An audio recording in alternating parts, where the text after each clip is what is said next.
Kabayatan na iti damag lokalidad. Arestado ti talong at tao gaputi panagsugal. Kanagito iti Tong Its iti Barangay Katbangen, City of San Fernando, La Union. Insayang kat nagito otoridad iti anti-illegal gambling operation. Pasado las 4 di Malem Kalman, Enero 9, 2023. Nakumpiskar ti may sa asset iti braha. Ken pusta kwarta nga umabot ti 155 pesos. Iti na dumaduma ado inominasyon. Dagiti suspect keta pakaibilangan ti dua nga babae ken may sa lalaki. Nagtawan ti 79, 54 ken 22 nga anyos abalasang. Natiliw dagitoy gaputi kaso nga panaglabsing iti Presidential Decree 1602 wenno illegal gambling. May naik ti daytoy na minsan man nga nagbalag ni Police Lieutenant Colonel Fernando Acain Jr.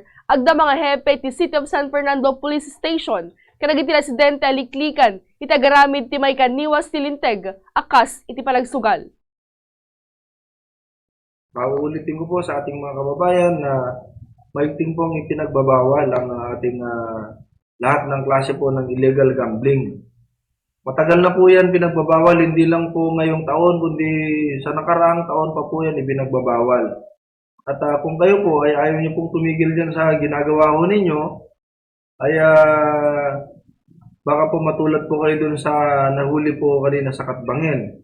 At kahit saang kasuluk-sulukan po kayo ng barangay po natin dito sa San Fernando magtago para magsugal, itago nyo ho yung pagsusugal ho ninyo, ay hindi po kayo makakawala sa mata ng batas at sa mata ng PNP San Fernando City. At I appeal to all our kababayans na magtulungan po tayo sa pagpapanatili po ng ating peace and order dito po sa City of San Fernando. Kabayatan na yung pagaret-get pay ni Akay na nairuti isa-isayang katda nga monitoring iti sugal nga online sabong. Kinuna na nga min a klase iti illegal nga sugal tagtultuloy nga imon monitor iti pulisya. Sa ating mga kababayan po dito sa City of San Fernando, kaya binigyan na po namin kayo ng babala noon pa na talaga pong pinagbabawal natin ng lahat ng klase ng illegal na sugal or illegal gambling. Lalong-lalo na po itong pinagbabawal po talaga ng ating national government, itong e-sabong.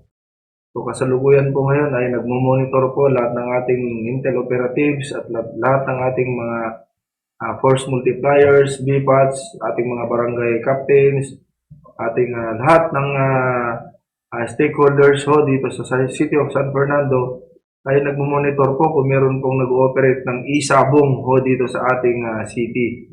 However, hindi lang ho e-sabong ang pinagbabawal kundi lahat po ng illegal na sugal.